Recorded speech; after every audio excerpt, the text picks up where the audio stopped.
مرحبا حبايبي، اهلا بيكم في قناتي وقناتكم قناة الشيف منال. ده اول فيديو الي على القناة اللي هقدم لكم فيها اشهى واجمل الوصفات والاطباق من كل المطابخ والمطاعم العربية والغربية. واللي هيميزنا في القناة دي عن اي قناة تانية هو اننا هنبسط لكم الدنيا على قد ما نقدر. هنخلي لكم الوصفات اسهل مما يكون بحيث اي حد يقدر يطبخها وباسهل التكاليف. هنستنى دعمكم لان ده حقيقي هيفرق معايا جدا. اشترك في القناة واعمل لايك للفيديو لو عجبك، وخلونا نبدأ. بسم الله. أول وصفة هنبدأ فيها هي واحدة من أشهر وأجمل الأطباق العربية واللي هي الكبسة.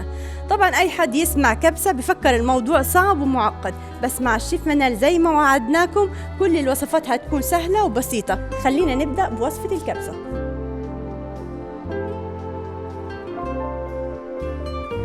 وخلونا نبدأ في المقادير. معنا فرختين وممكن تعملوها فرخة براحتكم حسب ما انتم حابين تعملوا.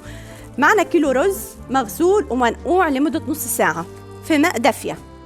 معنا هنا حبة بصل كبيرة، حبة طماطم كبيرة، حبة فلفل حد، واللي حابب براحته يحط حبة حبتين على حسب ما بتحب الحر.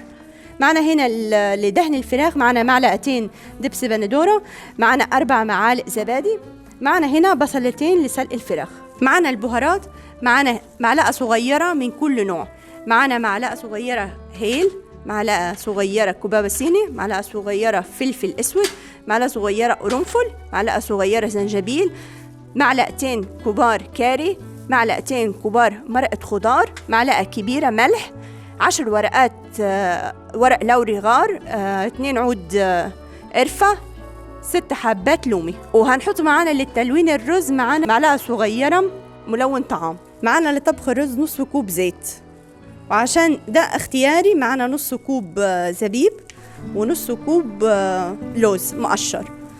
معنا هنا صلصة الدقوس، عاوزين نص كيلو طماطم، عليهم حبتين فلفل حلو، عليهم حبة فلفل حد، ومعلقة صغيرة توم، ومعلقة صغيرة ملح ليمون، معلقتين صغيرين ملح.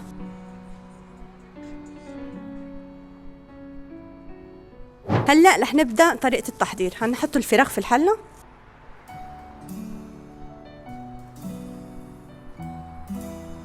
ونضيف عليها المية 2 لتر وربع، وهنشيلها ونحطها على البوتاجاز ونشيل الزفرة كلها. بعد كده هننزل بالبهارات.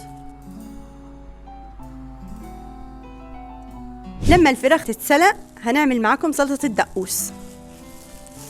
هنقطع الطماطم،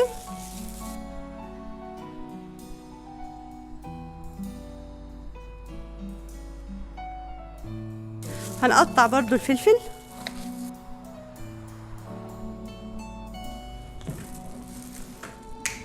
هننزل الخضار دلوقتي،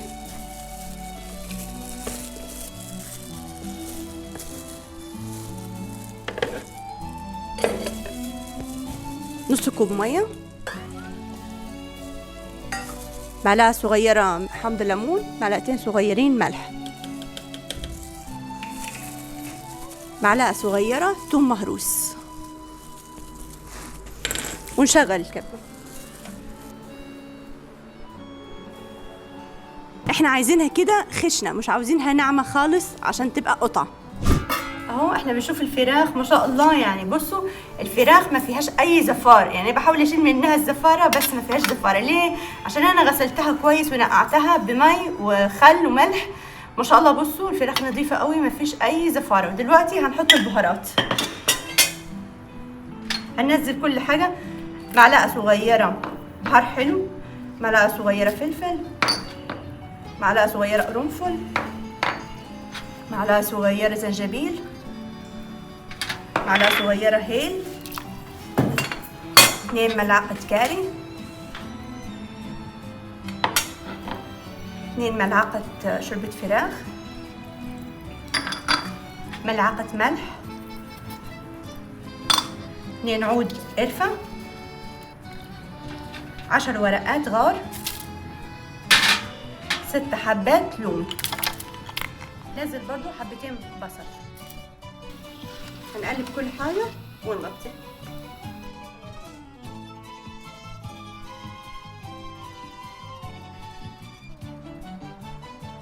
دلوقتي الفراخ استوت، هنشيلها نحطها في الصينية وندهنها في الصوص اللي هنعمله دلوقتي. هتشوفوا معانا هنعملهم لكم، بس نخلص الفراخ نرصها كلها في الصينية.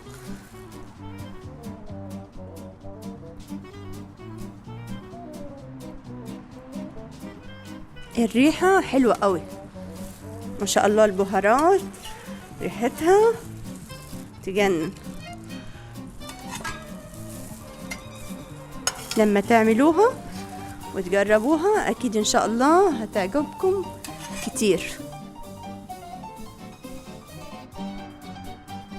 كده المية دي اللي فضلت معانا هنصفيها ونطبخ فيها الرز. هنحط شوية من الشوربة بتاعت الفراخ عشان الفراخ لما هنشويها عشان مثل تبقى رطبة كده وجوسي معانا عشان ما تنشفش كده. كويس قوي، حلو قوي كده اهو. دلوقتي هنعمل الصوص اللي هندهن فيه الفراخ. هنحط 4 معالق زبادي، معلقتين دبس بندورة،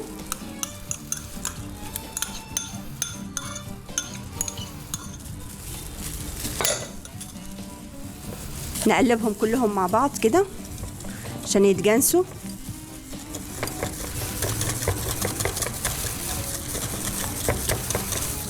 بعد كده نقوم جايبين ربع كوب من مرقة الفراخ دي اللي فيها الطعم كله والتتبيلة والنكهة، ومحطينها هنا فوق الصوص ده.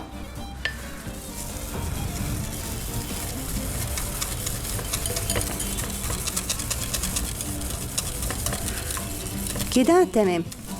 هفرجيكم القوام اللي احنا عاوزينه. بصوا هو لازم يبقى كده، هو ده القوام المظبوط. دلوقتي احنا شلنا الفراخ، شايفين في حاجة طالعة حاجة نازلة. الفراخ لازم تكون كلها مستوى واحد. ليه؟ عشان تبقى لون واحد لما نشويها في الفرن، مش حاجة تستوي تاخد لون وحاجة ما تاخدش لون. فانا عامل لها ايه، اجيب ايدي كده في بطن ايدي كده واقوم عاملاها كده اهو، ضغطة صغيرة. شايفين بقت كلها مستوى واحد. نيجي كده ونعمل كده اهو ضغطة صغيرة، وهنا برضو اهو شايفين هي عالية ازاي.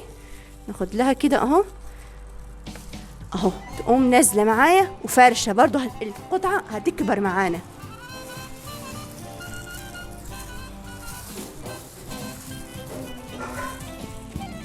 اهو انا ضغطتها كده كلها بقت زي بعض نفس المستوى.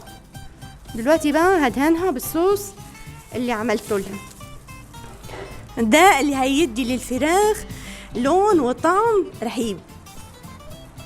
يعني ده سر من اسرار المطاعم، محدش هيقول لك عليه.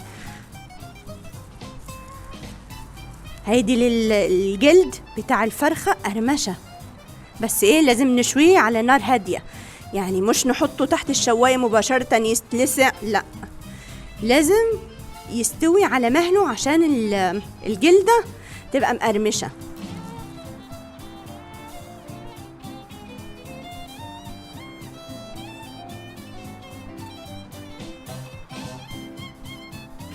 دلوقتي هنحط الفراخ في الفرن. شايفين الشواية فين؟ هنحط في نص الفرن، مش على الشواية مباشرة عشان تاخد لون وتستوي على مهلها. وكل شوية بقى ناخد بالنا منها ونقوم نشوفها عشان بتتلسع. دلوقتي هنعمل التقلية بتاعت الرز اهو. نص كوب زيت، البصلتين،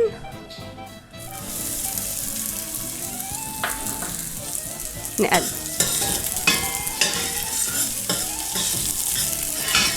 نحط رشة ملح،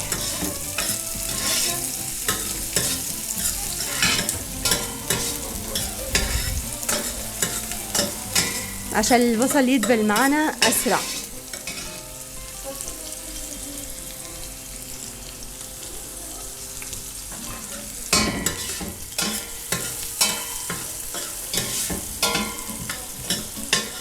هنفضل نقلب فيه لما يبقى لونه ذهبي، لازم يبقى ذهبي عشان هو لما يوصل للمرحلة دي هيدينا طعم للرز حلو قوي.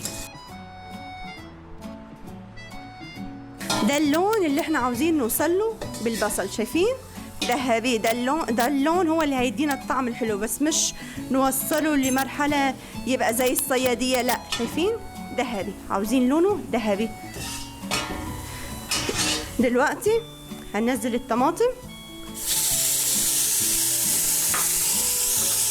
وننزل الفلفل الحار ونقلب لحد ما تتسبك معانا.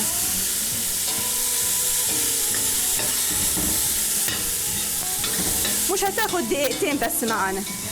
بعد كده نقوم نازلين بالمية والرز. دلوقتي هننزل في الرز. الرز البسمتي مغسول ومنقوع نصف ساعة متصفي. بعديها هننزل بالشوربة اللي صفيناها. بسم الله.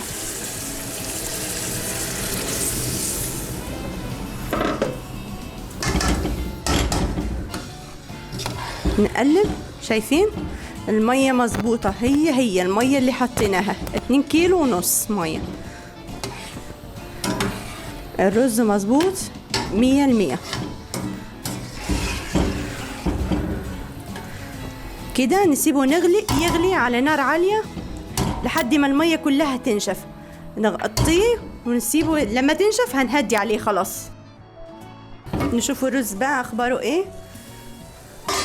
شايفين الرز كده تمام. كده هنوطي عليه ونقلبه تقليبة ونسيبه كده لما المية كلها تتنشف. دلوقتي هنعمل الملون، الصبغة اللي هنعمل فيها الرز. دلوقتي الرز اتنشف معانا وقرب يستوي. هننزل المعلقة الصغيرة على نص كوباية مية. ده لون غروب الشمس، هيدي لون حلو قوي للرز. شايفين اللون؟ بصوا اللون حلو قوي. ده هيدي الكبسة معانا شكله حلو وجميل قوي. اهو الصبغة جاهزة معانا. بصوا لونها. هننزل فيها على الرز.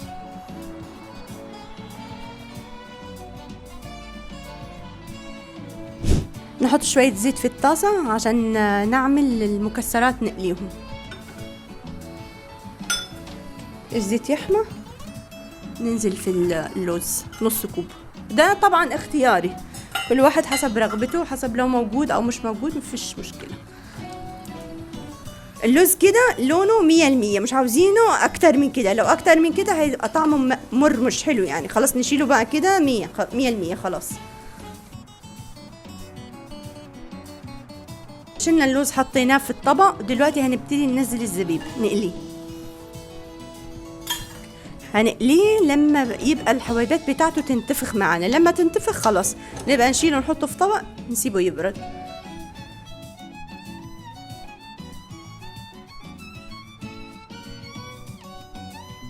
الزبيب بقى 100% نفخ معانا خلاص.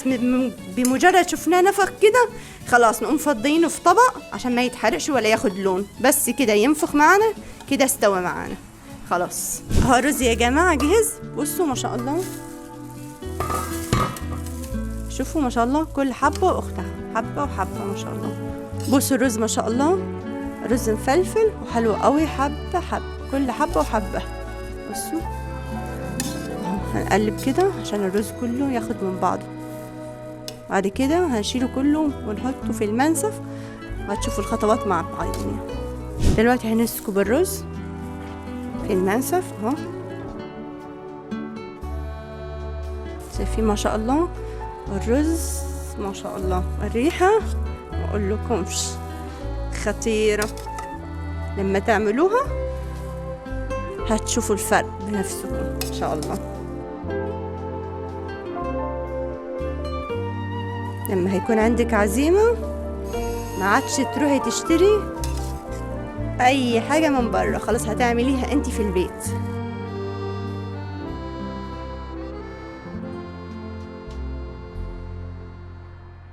بصوا الفراخ عاملة ازاي، لونها حلو قوي.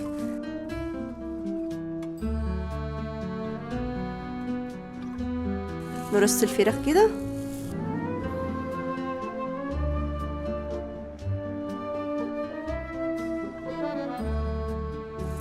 احنا كده خلصنا الفراخ كلها، رصيناها.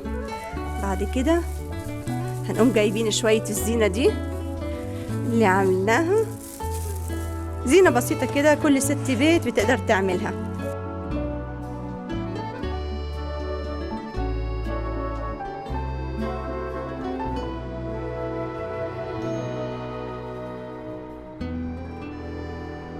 هي دي بقى المكسرات اللي عملناها مع بعض، قلبناهم كده الزبيب مع اللوز بالشكل ده. بعد كده نقوم حاطينه في الأماكن الفاضية على الرز.